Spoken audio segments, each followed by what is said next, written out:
The air in the Tower of the Hand was thick with the scent of ink and old parchment, but Ned Stark's thoughts were nowhere near his letters.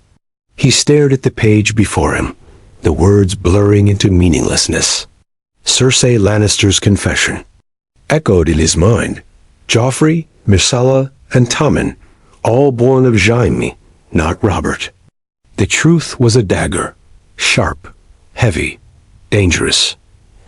He had thought to confront her once Robert returned from his hunt, to reveal her treason before the king and let justice take its course. But something gnawed at him, the innocent faces of the children and the deeper consequences of chaos in the realm. He had served Robert long, and though the king was flawed, Ned believed he still held some vestige of honor. Yet what honor could survive a revelation that would tear the realm apart? Then a letter arrived. Robert was gravely injured by a boar and would return within 2 days. Time had run out. That evening, Ned made his way to the Queen's solar, guarded, as always, by Lannister men. Sir Meryn Trant moved to stop him, but Cersei's voice called out, letting him pass. She stood near the window, her golden hair catching the last rays of the sun, her eyes unreadable. "You've come to condemn me, Lord Stark?" she asked, a smirk playing on her lips. "Or have you finally joined the game?" "I've come to offer you a way out," Ned said, and that smirk faltered. She turned to face him fully. "A way out? You think I need your mercy?" "I think your children do," Ned said, stepping forward. "Robert will return soon. If he hears the truth from anyone else, your fate and theirs is sealed. But if you take them and go now into exile, you'll be beyond his reach." Cersei stared at him for a long moment. Then she laughed, short and bitter. "You truly are a Stark. You still believe in mercy, honor, a clean escape." "I believe in sparing children for war," Ned replied. Cersei moved to a chair and sat, resting her hands on the arms like a queen upon her throne. "Do you know what happens if I flee? Do you think Tywin will forgive me for abandoning my post, for shaming our name? Do you know what Robert will do when he realizes his heir was a lie? He will drink, he will rage, but he will be king. And the kingdom will stay whole," Ned said. "Better a quiet departure than a city drenched in blood." She was silent, studying him. "Take a ship tonight," Ned continued. "I'll tell Robert you left suddenly, and I found the truth too late. You'll be gone before the storm breaks. And what of you?"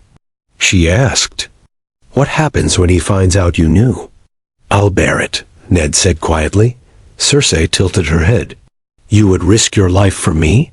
"For the children," Ned corrected. "And for the realm." She rose, her expression unreadable. "You're not like the others, Lord Stark. That's why you'll die. But maybe not yet."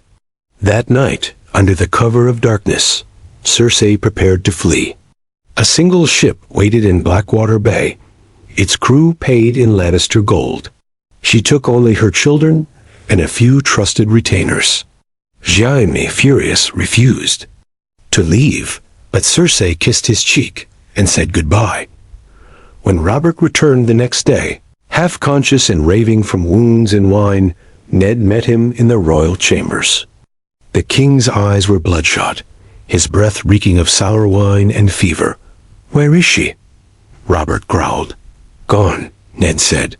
"She fled. I discovered something, but too late.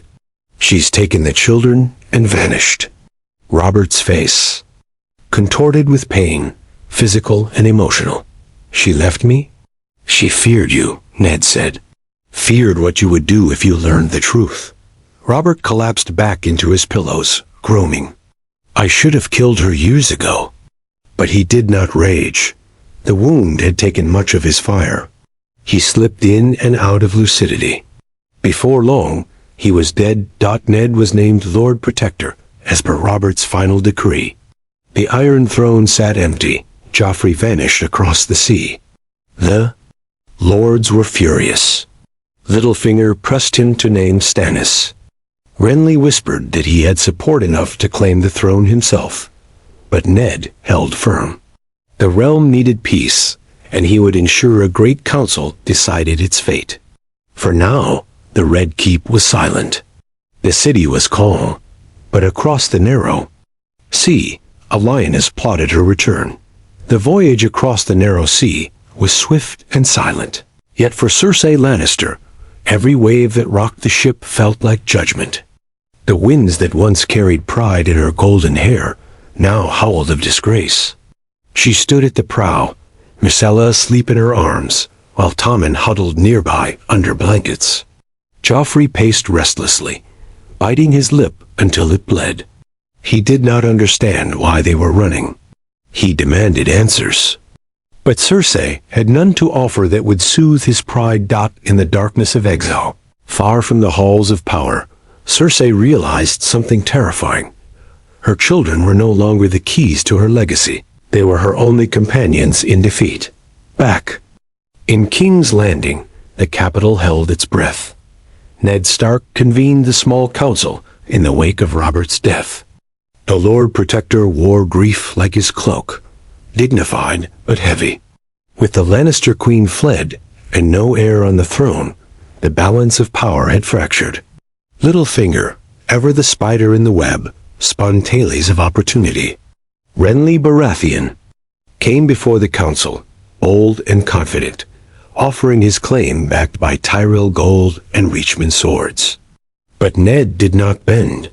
He summoned ravens to Dragonstone, calling upon Stannis Baratheon, the rightful heir. The court waited. Days passed. Then weeks. But no response came from Dragonstone. Unbeknownst to them, ravens had never reached Stannis. A storm had sunk one ship, and another was intercepted by a Lannister patrol along the Stormlands coast, loyal not to King's Landing, but to Tywin Lannister. Though the Queen had fled, the lions still roared from Casterly Rock. Lord Tywin considered. The disgrace of Cersei's flight, a wound to his family's pride, one that could only be healed through fire and steel. He summoned bannermen. Jaime Lannister remained in the capital, tight-lipped and cold, but his knighthood and title bound him still. Tywin demanded justice, not for the realm, but for Lannister honor. Word spread quickly through Westeros. King had died. The Queen had vanished. The Iron Throne was empty. Opportunists stirred like carrion crows. In Winterfell, Robb Stark, now Lord of the North, received his father's letters with a clenched jaw. He was still a boy, but war was in his blood, and he knew his family stood alone amidst wolves and lions. Meanwhile, across the sea, Cersei reached Pentos under the protection of Illyrio Mopatis, a fat and scheming magister with eyes always on power. He welcomed the Lannisters with fine clothes, silks and flattery. But behind his smiles was calculation. "You are still the queen, my lady," he said, sipping sweet wine. "A mother to a king, or perhaps a king in waiting." Joffrey's ears perked up. "I should be king. Father's dead. The throne is mine." Cersei smiled thinly, placing a hand on his shoulder. "In time, my lion." Illyrio's halls were filled with whispers. Daenerys Targaryen had vanished eastward with her Dothraki horde. Viserys was dead. The dragon line had thinned. But now, another royal family sought sanctuary. Illyrio saw potential. If the queen played her cards well, he could use her as he once used the Targaryens, pawns for chaos in Westeros. Cersei knew better than to trust the Magister. But she needed allies, and more than that, she needed ships. She began writing letters, some to lords in the Westerlands, who still honored her, others to mercenary captains in the free cities. And when a shadowy Sellsword company named the Golden Company arrived in Less, she sent envoys. Gold buys loyalty, and she had both in abundance. Back in King's Landing, tension frayed the court. Without a crowned king, the lords bickered. Some called for Renly, others insisted on Stannis. The High Septon pleaded for unity, while Varys watched and listened, his silence more dangerous than 100 swords. Then came the Raven. Stannis had declared himself king, but from the Blackwater Bay, not Dragonstone. He had sailed in secret, and now held Storm's End with a hardened force. He refused parley. He would not recognize Ned's authority. He would not wait for counsels. The game had begun again, and so Ned was forced to act, with no Lannister host, threatening the gates and no boy king to claim the throne. He gathered the lords of the Crownlands and Riverlands and proposed a temporary solution, a regency under the High Council, until the matter of succession was resolved. It was lawful. It was peaceful, but it was too slow. Re annul. Y rode out of Highgarden with 20,000 men. Stannis began marching north. And in the Riverlands, Gregor Clegane, loosed by Tywin Lannister, began raiding villages, punishing those who had not called out Ned Stark as a traitor. The realm teetered. The peace Ned had hoped to preserve through mercy now bled from every corner, and across the sea, Joffrey stood on the shore of Lys, sword in hand, watching the sun rise. "I will take back what's mine," he said, voice brittle with pride. "They will beg for mercy." Cersei placed a crown of golden threads on his head. "Then we shall return not as fugitives, but as conquerors." Autumn winds swept through the narrow sea, stirring both waves and whispers. In Westeros, the War of Succession had not yet erupted in full flame, but the embers had been laid. The throne remained empty. No boy king ruled. No dragon flew. No lion roared from the Red Keep. But in the shadows, forces began to align, and in exile, Cersei Lannister began to forge her vengeance like a blade in lice. She courted power with the precision of a schemer long underestimated. The Golden Company, once bound by bitter oaths to House Blackfyre, now sought purpose again and coin. Cersei provided both.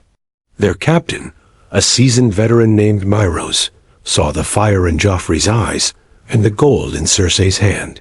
She promised him lands in the Stormlands and Riverlands once her son reclaimed his birthright. Still, they were not enough. Cersei reached further, sending envoys to the Iron Bank of Braavos, offering repayment of royal debts in exchange for support. She reached out to pirate lords from the Stepstones. She promised legitimacy, titles, glory, and the return of a strong monarch who would bring stability to a fractured kingdom. But even as her alliances grew, so did her caution. Joffrey was wild, dangerous. He did not understand diplomacy. In his mind, power was won through cruelty, not patience. He practiced swordplay daily, often taking his anger out on servants and animals alike. Cersei watched him with unease. In her mind, she had imagined him the next Aegon, a conqueror born from royal blood. But now, in the quiet hours of the night, she feared she had raised another mad king. Meanwhile, back in Westeros, Ned Stark's regency faced its greatest test. Renly Baratheon had reached King's Landing. With him came Loras Tyrell and a host of Reach Knights. They did not come as conquerors, but as negotiators. Renly made his claim clear. He was young, beloved, and politically savvy. Unlike Stannis, he did not bristle with cold justice. He promised flowers, not fire. "You need a king who can keep peace," Renly told Ned in the small council chamber. "Not one who will burn cities for a crown." But Ned stood firm. "Your brother is the rightful heir." Renly's charm vanished. Like mist. "Then Westeros will burn in the name of your honor, Lord Stark." Later that night, Littlefinger approached Ned with an offer. "Name Renly now, and he will marry your daughter. The Tyrells will support you. Peace will hold." But Ned had already sent another raven to Stannis, this time inviting him to enter the capital peacefully and present his claim before the Great Council. It was a gamble. But Ned believed still in reason. In law, he did not know that Stannis was already building a fleet in the Stormlands, nor that he had come under the influence of a red priestess, Melisandre of Asshai. Fire and shadow stirred in her wake, and even further away, across the sea, Varys' little birds whispered of a different fire. In Karth, a dragon stirred. Daenerys Targaryen had survived the Red Waste. She had 3 hatchlings. She was gathering ships. The game had widened. Not just one claimant now, but 5. And beyond the seas, 2 more, a dragon and a lion. Sharpening their claws in the north, Robb Stark began gathering bannermen. His father's letters hinted at unrest in the capital.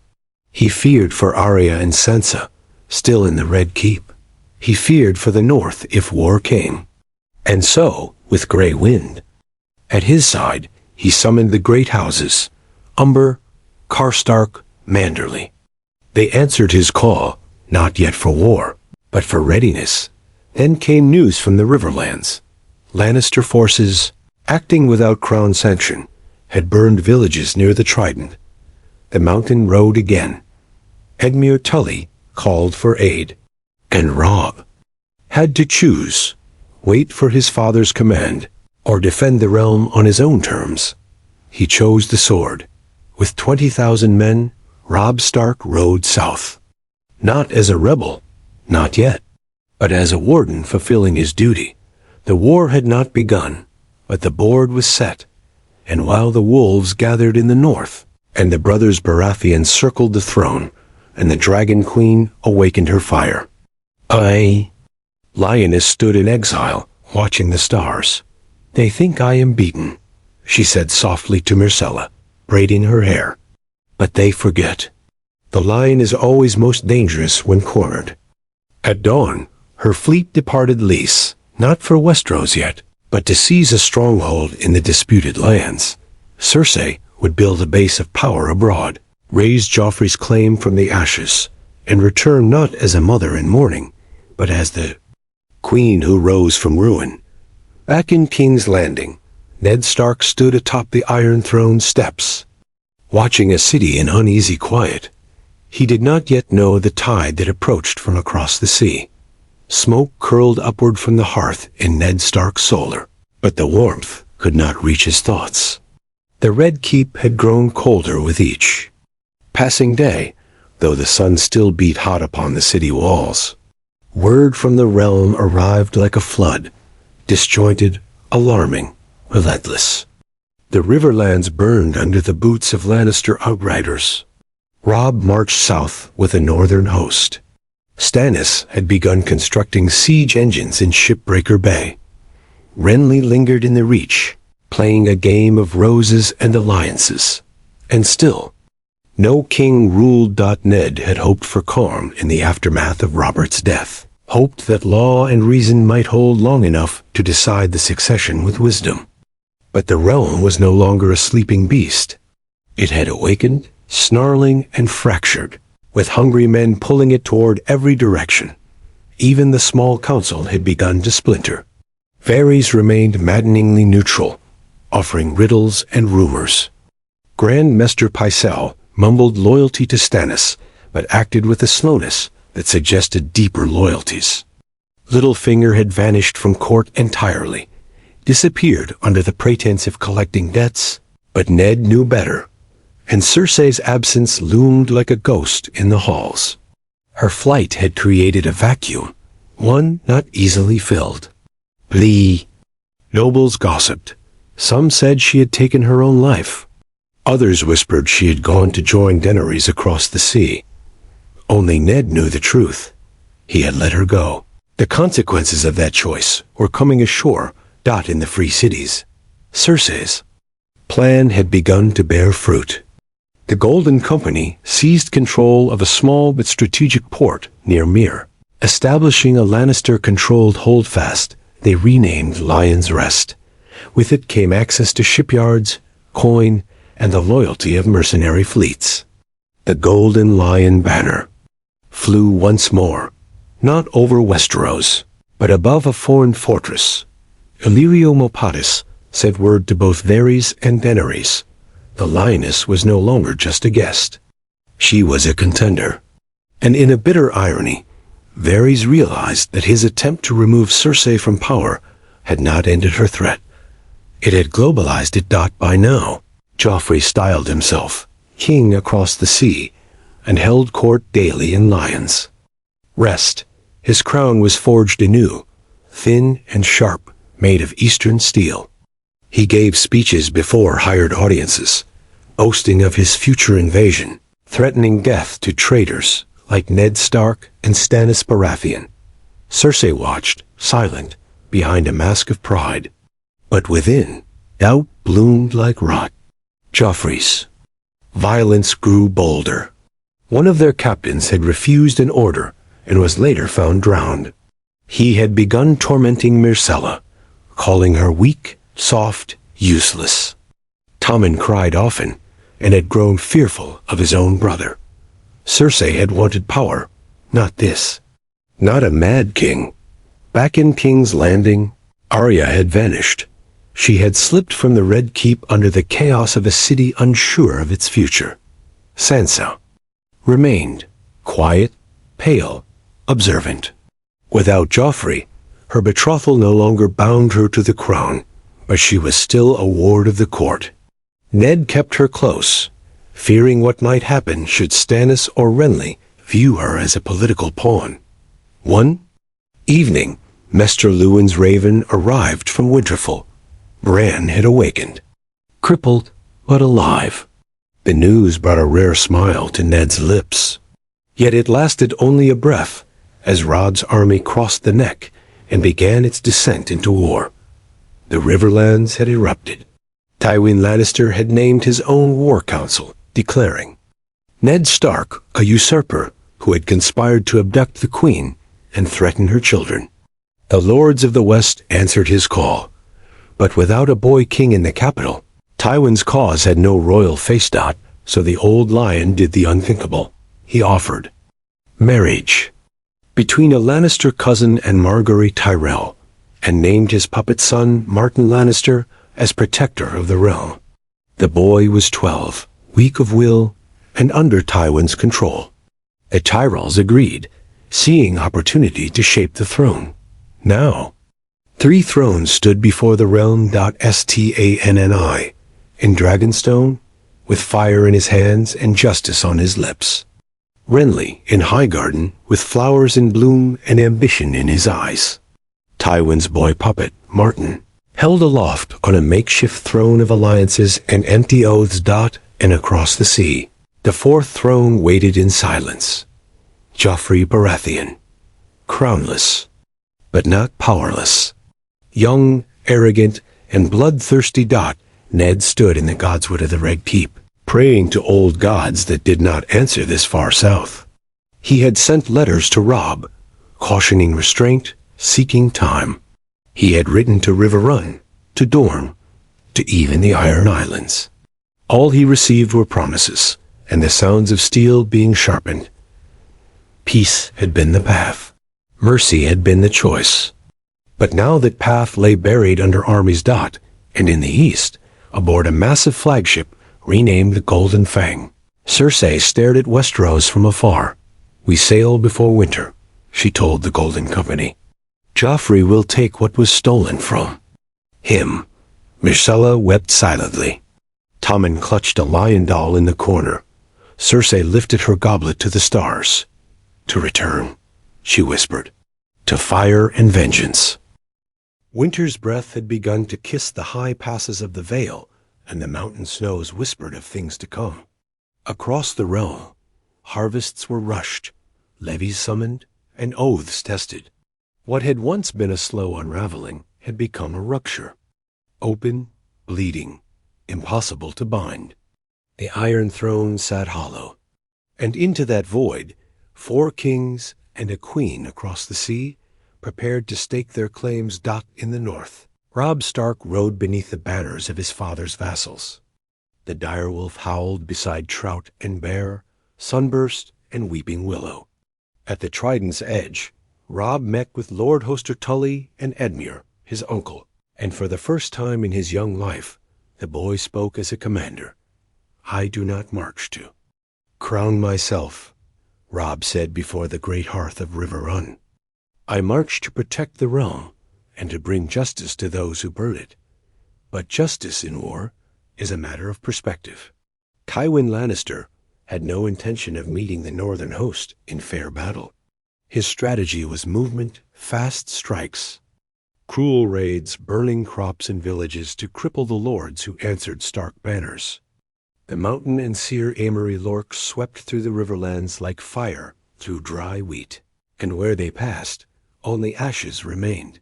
Catelyn Stark arrived at River Run with grim tidings of her husband's uncertain standing in King's Landing. Though Ned remained Lord Protector, his authority waned by the day. Factions grew bold, the small council fractured, and the faith itself began whispering of divine judgment on a realm with no rightful king. Without a Baratheon heir in the capital, chaos fed upon itself, and in the Red Keep, Ned Stark's burden grew unbearable. He received a raven from Dragonstone. Stannis had crowned himself King of Westeros and denounced all others as traitors. He claimed Robert's true will had been hidden and destroyed, that only he, as Robert's true-born brother, could restore order. His ships were massing. His troops drilled under the watchful eye of Sir Davos Seaworth and the Red Priestess Melisandre. There would be no diplomacy, only fire and blood. Renly responded in kind. Crowned in Highgarden with the Tyrells at his back, Renly declared himself king of the Seven Kingdoms, though he was the youngest brother. The realm needs a smiling I want to king, pay my respects. he told We've his been riding bannermen. for a month by Not now. a shadow in a storm. Surely the dead can His wait. marriage Ned. to Margaery gave him legitimacy in the Reach, and Loras Tyrell whispered knightly strategies that sought not law, but victory.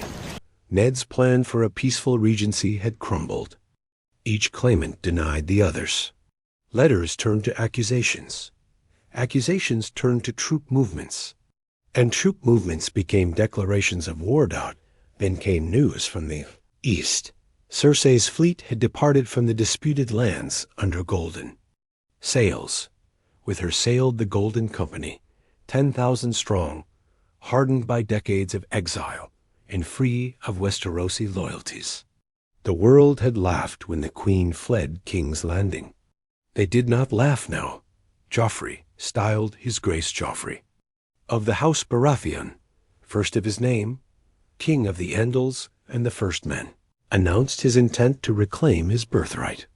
Cersei had secured a port in the Stormlands, Tarth, through bribery and betrayal, and with it, a foothold on the continent.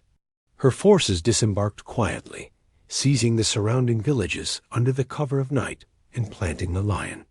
Standard once more in Westeros soil. When word reached Ned, he knew what it meant. The war now had 5 heads, and one of them was a lion, cub with a mad heart. Sansa begged her father not to send her away. "Let me stay, father," she pleaded. "Let me help you."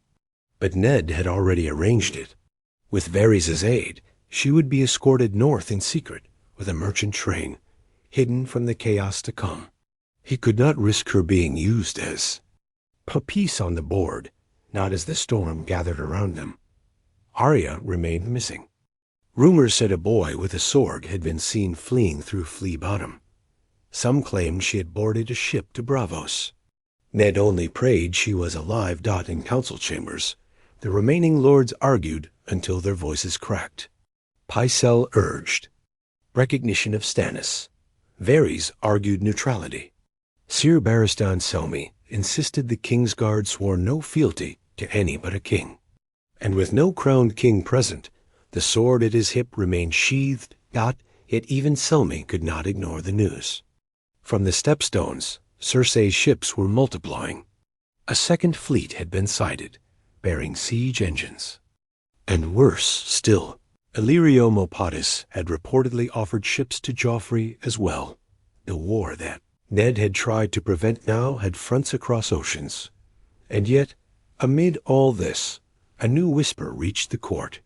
A raven from the east. A Targaryen. Queen had survived. She had dragons, 3 of them. Small still, but growing. Dany Stormburn, they called her, breaker of chains, widow of Khal Drogo, last of her line. Ned sat alone that night in his chambers, the wind rattling the shutters. 5 claimants already threatened to tear the realm apart. Now came a 6th, a dragon, born of fire and blood, and with it the promise of a return to the old ways. He thought of Lyanna. He thought of Jondot. He thought of the secret he had buried beneath Winterfell's crypts, a truth that could change everything.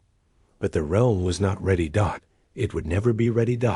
And as war drew its blade across the land, Ned Stark realized the truth he had ignored all along. There were no peaceful endings, only choices, and the cost they carried. The drums of war no longer beat in the distance. They thundered at the gates. By the time Robb Stark reached the banks of the Green Fork, the Riverlands were aflame. Scouts reported Tywin Lannister's host had camped south of Harrenhal, awaiting news from the capital and reinforcement from the Westerlands. His armies were disciplined, brutal, and deliberate. Yet the lion had no crowned cub to legitimize. His banners, not yet. Robb knew this was his moment to strike, to sever the head before it wore a crown. But the war had grown beyond honor. The Riverlands bled, the small folk suffered.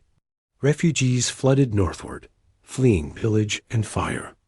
In his war tent, Robb studied a map marked with soot and blood, while Greatjon Umber, Rickard Karstark, and Roose Bolton argued their strategies. For all their ferocity, none had forgotten that the war began with Catelyn's plea. Bring him back. Bring your father home. But there was no time. The wolves would have to fight before they could rescue their own. Back in King's Landing, Ned Stark's grip on the capital had begun to rot from the inside. Stannis' declaration and Renly's coronation had split the kingdom down its spine. Lords and merchants alike wavered in loyalty. The faith, smelling weakness, began to press its own demands. Even the city watch, once loyal to Robert and beholden to Ned, grew restless under the gold and whispers of Littlefinger, who had returned to court with a smug smile and deeper coffers. One night, in the black hours before dawn, Varys visited. Ned's chamber. "The Queen returns," he said softly, like a shadow. "Not Daenerys. Cersei, the lioness is already in Westeros." Ned stiffened. "Where?" "Tarth, perhaps, or further inland now. The Golden Company has landed. Word travels slower than gold." Ned closed his eyes, the weight of that single decision letting her go, pressing down like ice on his chest. "You warned her," Varys continued. "You gave her the chance to flee." "I gave her the chance to prevent war," Ned said. "She chose otherwise." "Mercy," the spider whispered, "is rarely repaid in kind." As if summoned by fate, a raven arrived the next morning bearing a sealed missive. The sigil, the lion of Lannister and the stag of Baratheon, entwined. The message was from Joffrey, or rather from Cersei, declaring himself king by right of birth, denouncing all challengers as usurpers, and naming Lord Eddard Stark traitor to the realm for conspiring to conceal the royal line. A formal challenge. A declaration of war. Ned summoned what remained of the small council. Sir Barristan was solemn, Varys unreadable. Pycelle muttered of oaths and bloodlines. And Littlefinger, ever the whisperer, made his offer. "Support the lion, Lord Stark. You gave her mercy once. Now she offers you survival. Back Joffrey's claim. Bend the knee. Let him return in triumph. The North will keep its lands. Your son can become warden in your stead." Ned looked at him with the weight of 10 winters. "My son does not bend the knee to a mad boy with a crown forged in exile," he said. "Nor do I," Littlefinger smiled. "Then I suggest you sharpen your sword, my lord. It won't be long." Now. 2 days later, King Renly's army, clad in rose and green, reached the King's Road. But before parley could begin, a second banner appeared on the horizon. Black and red, the crowned stag of Stannis Baratheon. His fleet had sailed around Dorne and landed near Storm's End, securing the region with terrifying speed. And behind him marched soldiers bearing torches, singing prayers to the Lord of Light, caught between two Baratheon brothers in a rising Lannister restoration. King's Landing became a crucible. Riots erupted in the markets. Gold cloaks turned on each other. The gates held. Barely. Ned called for order, summoned the High Septon to propose a great council once again, a last desperate effort to hold the realm together. But no one listened. Ravens returned unopened. Armies answered. Only steel. And far to the east, beneath the red skies of Essos, Cersei's plan advanced. Her second fleet had reached the Stormlands. More men poured ashore.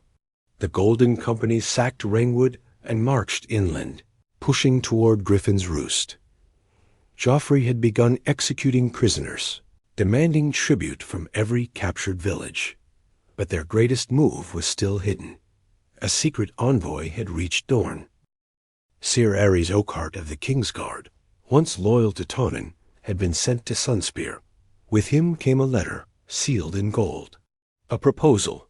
Princess Myrcella, betrothed to Trystane Martell, would rule in Dorne as queen in the south. In exchange, Doran Martell would recognize Joffrey as king, and Doran, silent and still as stone, considered. The game had become a storm. Back in the Red Keep, Sansa's ship departed under darkness. Disguised as a servant, she passed through the city she once dreamed of ruling. She looked back only once. The castle she loved, now a battlefield waiting to happen, shrank behind her. Ned stood on the battlements that night, the wind biting through his cloak. He thought of Jon Snow, still at the wall, unaware of the storm below. He thought of Catelyn, with Robb. He thought of Lyanna, and what she had died for. And deep down, for the first time in his life, he feared he had made the wrong choice.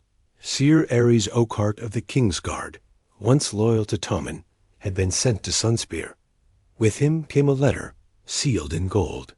A proposal. Princess Myrcella, betrothed to Trystane Martell, would rule in Dorne as queen in the south. In exchange, Doran Martell would recognize Joffrey as king, and Doran, silent and still as stone, considered. The game had become a storm. Back in the Red Keep, Sansa's ship departed under darkness. Disguised as a servant, she passed through the city she once dreamed of ruling. She looked back only once. The castle she loved, now a battlefield waiting to happen, shrank behind her. Ned stood on the battlements that night, the wind biting through his cloak. He thought of Jon Snow, still at the wall, unaware of the storm below. He thought of Catelyn, with Robb. He thought of Lyanna, and what she had died for. And deep down, for the first time in his life, he feared he had made the wrong choice. Rain fell over the capital like a mourning shroud, and the stones of the Red Keep wept along with the sky. Lord Eddard Stark stood in the throne room before the Iron Throne, not seated, never seated, and watched as the banners of the Baratheon brothers flapped wildly on the wind beyond the castle walls. Outside the city gates, two royal armies stared each other down. Renly's banners blooming with the golden rose of Highgarden, and Stannis' grinned standards bearing the flaming heart of the Lord of Light. Neither brother had moved to strike. First. Not yet, but the tension in King's Landing was unbearable. The small folk rioted for bread. Gold cloaks deserted their posts for bribes or out of fear. Rumors spread like plague that dragons had returned, that a lion cub had seized the Stormlands, that Queen Cersei would soon arrive to burn the capital. To ash with fire conjured from sorcery. The truth, Ned knew, was not far from the rumors. Scouts had confirmed the advance of the Golden Company under Joffrey's banner. Already, they had fortified Griffin's Roost and pushed toward Storm's End. Cersei moved with ruthless efficiency. Her boy king would not arrive at King's Landing as a beggar seeking his throne. He would come as a conqueror. And the city was not ready. But the throne room, the very seat of power, remained empty. Ned had refused to allow any of the claimants to sit it until a lawful king was chosen. Instead, he held closed council with what remained of loyalists in the city. Sir Barristan Selmy had remained steadfast. Varys, as ever, was a riddle in flesh. But Littlefinger's whispers now came from dark corners and behind locked doors. Pycelle had grown quiet, almost fearful, as if he could feel the city's destiny slipping from his ancient hands. Then came the final straw. Word from Doran. Martell had accepted Cersei's offer. House Martell had declared for Joffrey. The South had chosen its side. The tide was turning at dawn. Two things happened almost simultaneously.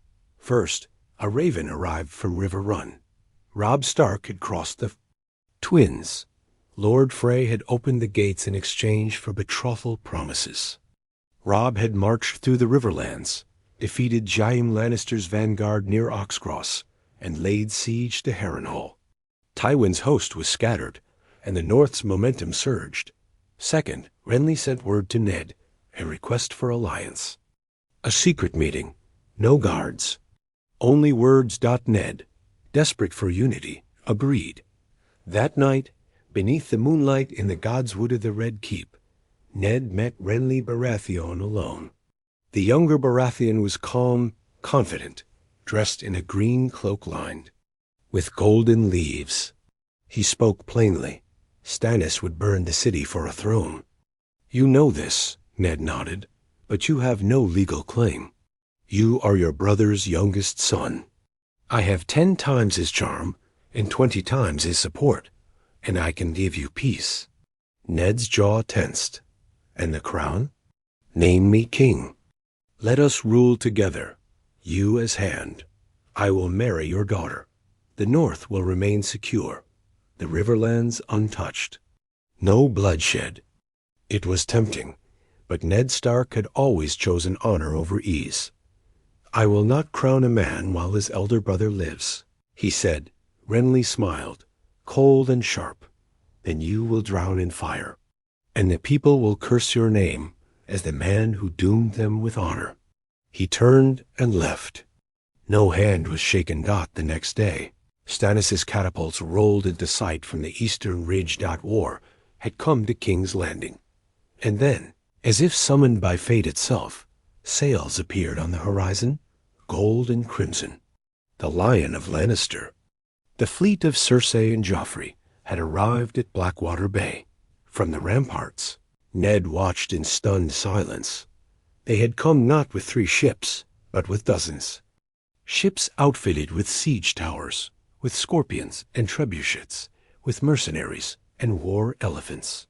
Joffrey rode at the prow of the lead galley, armor glinting in the sun, a sword raised like a child, mimicking tales of heroes. Cersei stood behind him, still regal. Terrifying. And then the trumpets blew. Joffrey Baratheon, crowned across the sea, now landed on his native soil, sent his herald to the Red Keep, demanding the throne, denouncing all other claimants, and ordering Ned Stark to present himself. In chains. Ned refused, but the city no longer belonged to him. Littlefinger disappeared that same night. So did several gold cloaks. The gates were opened at midnight by men bought with Lannister gold. Cersei entered the capital with no resistance, save for scattered loyalists who were quickly slain or surrendered. Ned ordered Sir Barristan and the remaining guard to secure Sansa and hold the throne room, but it was already too late. By sunrise, Joffrey sat upon the Iron Throne. He grinned like a lion cub finding its first kill. Cersei stood to his side, once more queen in all but name. Ned Stark entered the throne room with no sword drawn. He stood tall, but the years weighed heavy. Joffrey rose. You let my mother flee, he said. You tried to steal my birthright. I tried to save the realm from fire, Ned replied. And now you bring it. Cersei's eyes flashed. Do not pretend you are not part of this war, Stark. Your sun marches, your banners fly. Your hands are just as bloody. Joffrey raised his hand, and the guards stepped forward. I should have you flayed, the boy said, but I want all the realm to see mercy. He leaned forward. You will bend the knee. You will name me king. And you will live in exile, perhaps, or in chains. But you will live. Ned looked up at the Iron Throne god. He thought of Robb, of Winterfell, of Lyanna's final words. And for the first time in his life, he did not know what to say. The throne. Room was deathly still. Shadows danced in the high windows as the morning sun filtered through the stained glass, painting the stone floor in shades of blood and fire. Joffrey Baratheon, self-crowned king of the Seven Kingdoms, sat perched on the Iron Throne like a boy who had stumbled into a legend he didn't understand. At his side stood Cersei, proud and poised, her golden hair crowned with defiance, and before them, surrounded by spears, stood Eddard Stark. The silence dragged. Every breath in the room felt like a prayer unanswered. Joffrey leaned forward. Kneel. Ned's eyes flicked to Sir Barristan Selmy, who stood at the edge of the dais, unmoving. His white cloak seemed too bright for this place, this farce. Kneel, Joffrey repeated, louder now. You conspired against your king. You aided the usurper Stannis. You let my mother, your queen, be driven into exile.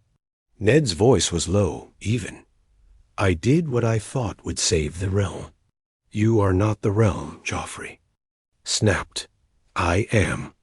Cersei placed a hand gently on her son's shoulder. Let him speak, your grace.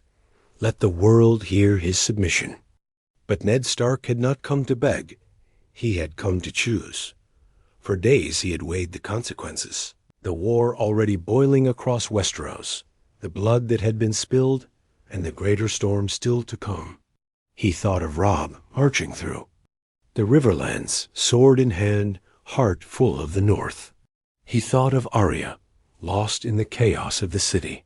He thought of Jon Snow on the wall, and of Bran, crippled yet brave, dreaming of crows and wings. And he thought of Lyanna, of her dying words. Promise me, Ned. He knew what had to be done. I will not kneel, he said. Gasps echoed across the hall. Joffrey stood. You will, or you will die. No, Ned replied, his voice rising. I will not kneel to a boy who calls himself king through lies and blood money. I will not kneel to a line born of incest and crowned by mercenaries. I will not kneel to fire and shadow. Cersei's face turned to stone. You would die for your pride? She said, I would die for the truth. Guards closed in, but then a voice rang out. Stop! It was Sansa. She burst into the room from the corridor, hair in disarray, eyes wild. Please, please don't hurt him. Ned turned to her, grief blooming in his chest. Cersei's face softened, just slightly. She stepped forward, her eyes meeting Sansa's. Your father has betrayed the crown. Do you understand? I don't care, Sansa said. He's all I have left. Joffrey hesitated. He spit in my face, mother. He defies me before the court. He's making a martyr of himself, Cersei whispered. Let him kneel. Let him live. We will use him. But Ned was already speaking again. Sansa, he said, eyes locked on his daughter. You must be strong. Stronger than me. Do not let them use you. Cersei's face twisted. She nodded to the guards. Seize him. Blades came down. Ned was wrestled to the ground, forced to his knees. His face was pressed into the cold stone. Joffrey descended the steps. You had your chance. Do it, he told the executioner. But Sir Ilan Payne was not present.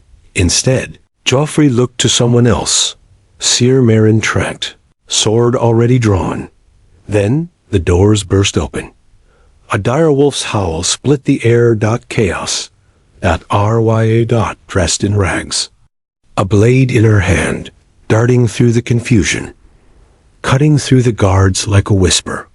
Behind her, Sandor Clegane, the Hound himself, swung a massive blade, cutting down 2 Lannister men who blocked his way. Blood sprayed the marble floor. Out of the way! He bellowed. Arya reached her father just as Sir Meryn raised his sword. Steel met steel. Screams rang out. Ned, stunned, stumbled to his feet as Sir Barristan Selmy stepped forward. At last, unsheathing his sword. I have had enough of this. The Kingsguard knight moved like a ghost, scattering gold cloaks and cutting down any who stood between him. And the boy king? Arya grabbed Sansa's hand and pulled her away. Ned turned to the Hound. Get them out. Clegane nodded, grabbing the girls and pushing through the corridor. Cersei screamed for guards. Joffrey shrieked for vengeance, but Ned turned one last time and looked at the Iron Throne. He would not take it. He would not die for it, but he would end the lie. Before the whole court, he raised his voice. Joffrey Baratheon is no son of Robert. He has no claim to this throne. The realm bleeds for the pride of liars and children born of sin. Let it end here. Let it end now. Then he drew his sword. A dozen gold cloaks charged, and Eddard Stark, Lord of Winterfell, Warden of the North, father, brother, man of honor, did not run. He met them like a wolf in the snow. The last thing he heard before the darkness took him was Arya's voice calling his name, and the sound of wings not far away. Under a red sky, a dragon roared. The game had changed forever.